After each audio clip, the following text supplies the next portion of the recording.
Lagi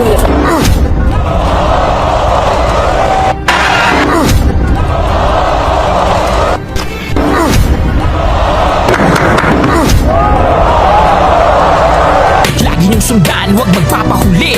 Pag-usapan ni bakbakan. Matapos sa kanyang mga impresibong knockout na panalo, kung saan talagang bulagta ang mga kalaban. Talagang namangha ang mga boxing fans kung saan nanggaling ang lakas nitong Pinoy na si Ray Delubio Megrino. Marami ang nagsabi na tila mayroon siyang anting-anting dahil tila hindi matinag ang kanyang lakas. Si Megrino ay tubong Misamis Occidental ay may taas na 5 talampakan at 6 na pulgada at kinatatakutan sa kanyang dibisyon. Binansagan siyang Delubio dahil sa bagsik ng kanyang mga kamao kung saan bulagta ang mga tinatamaan. Upang mas lalong mapatunayan ang kanyang lakas, agad na nila itong dinayo sa labas ng bansa, kung saan dito napatunayan ni Megrino na isa siyang halimaw sa ibabaw ng ring. Unang dumayo si Megrino sa Thailand kung saan nasubok agad ito sa isang kinatatakutang knockout artist. Ito ay si Pongsaklek Wonjongkam, isang 2-time world champion na may record na 44 na panalo, 6 na talo at nakatalo na ng 34 na Pinoy. Dito sa laban, inisip ng mga Thai fans na pampataba lang sa kanilang pambato ang ating Pinoy, kung saan inaabangan lang nila ang pagbagsak nito. Ngunit laking gulat ng mga Thai fans nang 2 beses pinabagsak ni Megrino si Wonjongkam at tinapos ang laban sa ikatlong round, kung saan binawi ng dehadong Pinoy ang hawak nitong WBC belt. ครับไปถึง7ก็โอ้โหอันตรายครับดูผมหนักนะครับโอ้ตะกอนจะรอดไหมครับพี่อันตรายแล้วนะครับอันตรายแล้วครับโอ้โหครับจบสั้นเลยครับสภาพของเจ้า Sunod pinapunta si Megrino sa Japan upang harapin ang pinakahambog na si Kenji Kubo. Hindi ito madaling laban para kay Megrino dahil maliban sa undefeated itong si Kubo, isa pa itong MMA World Champion bago pinasok ang boxing. Kung saan bago ang laban ay ubod na ito ng yabang at binantaan pang papatayin daw nito si Megrino sa kanilang paghaharap. Ang laban ay ginanap sa Korakuen Hall, Tokyo, kung saan puno na Japanese fans ang venue na gustong masaksihan ang pagbagsak ni Megrino. Naging maaksyon na kaagad sa pagbungad pa lang ng unang round. Napabagsak ni Megrino itong si Kubo, ngunit himalang hindi ito binilangan ng referee.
Tuloy ang aksyon dito sa ikalawang round kung saan nagpalakpakan ang mga fans ni Kubo kapag tumama ang kanilang pambato.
Sa round 3, tumitindi na ang palitan ng suntok ng dalawang boxers na gustong tapusin na ang laban.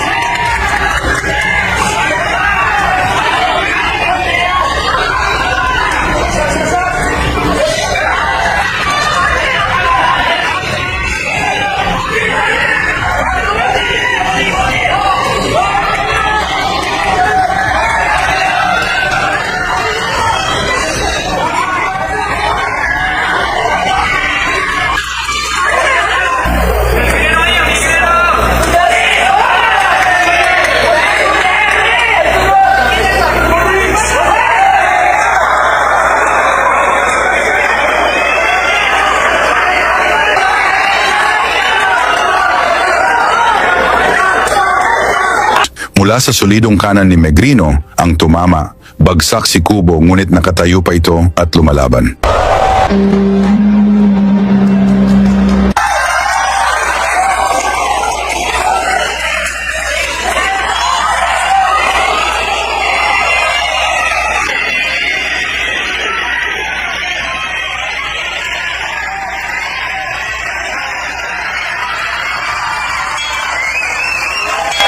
Mula sa kombinasyon ng Pinoy, bagsak ulit si Kubo, kung saan tulog na ito bago pa man bumagsak sa luna.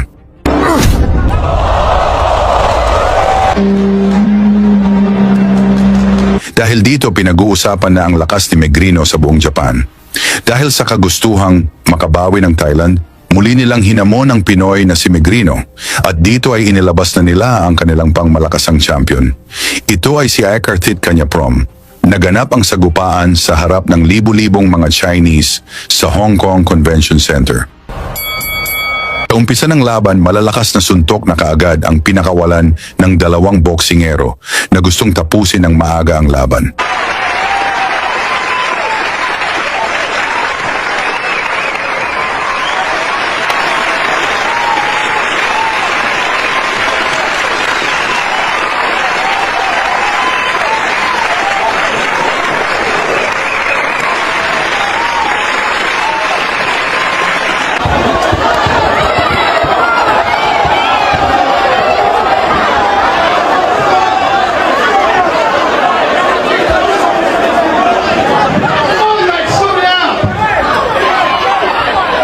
Mula sa malakidlat na kanan ni Megrino ang tumama, bagsak ang Thai boxer, ngunit tumayo pa ito at lumaban.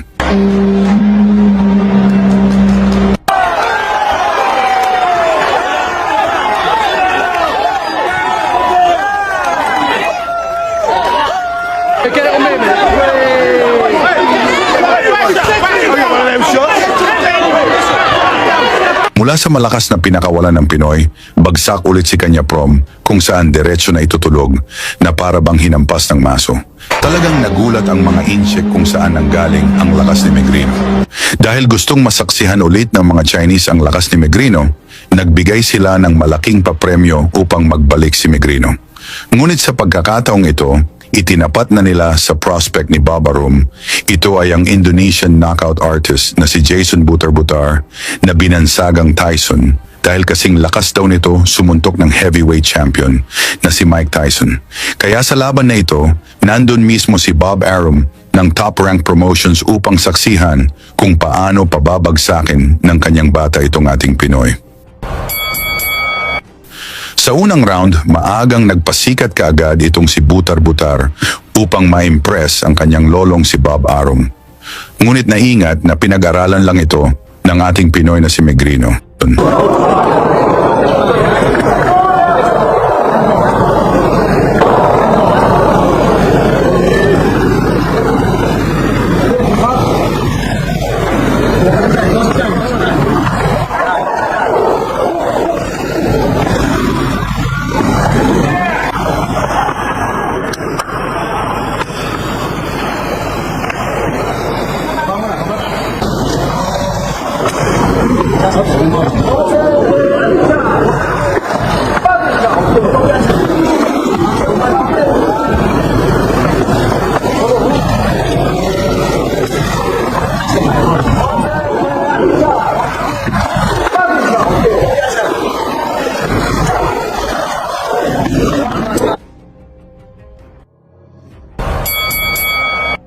Agresibo pa rin si Butar-Butar sa ikalawang round habang nag-aabang si Bob Arum sa pagbagsak ng Pinoy.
Sa round 3, talagang lamang nasa puntos itong si Tyson na gusto ng pabagsakin ang ating Pinoy sa harap ni Bob Arum.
Sa lamang nasa puntos itong si Butar-Butar na patuloy na umatake upang tapusin na ang Pinoy sa harap ni Bob Arum.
Bilog yung suntok sa bandang temple.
Tuloy ang aksyon dito sa ikalimang round na si Tyson pa rin ang agresibo.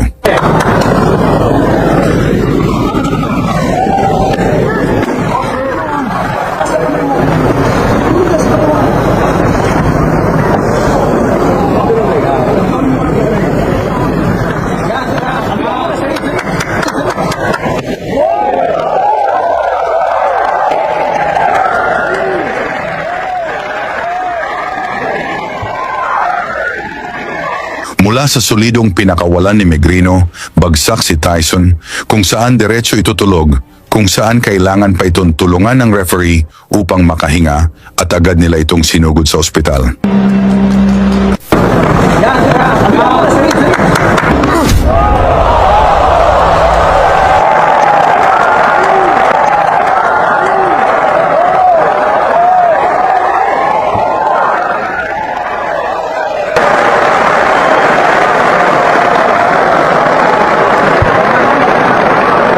Dahil dito, lumayas na lang ng walang paalam si Babarom.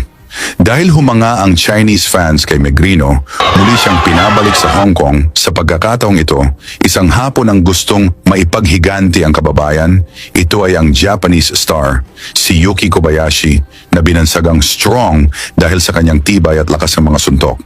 Ngunit dahil dito, Yuki Strong Kobayashi! mas lalong pinaghinala ang may anting-anting itong si Megrino dahil sa loob lang ng 23 segundo, isang malakas na kanang kamao ni Megrino ang tumama.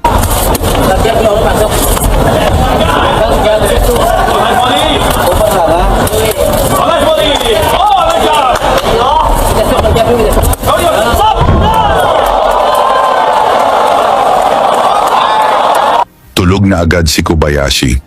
Diretso ospital ang Japanese fighter upang maisalba ang buhay niya. Sa inyo namang palagay, may anting-anting kaya itong si Megrino? Pag-usapan na lang natin yan sa baba. Lagi niyong sundan, huwag magpapahuli. Pag-usapan ni bakbakan, balita niya at laban. Mga Pinoy na di nagpapagapi. Salamat sa mga suporta na lagi nandyan.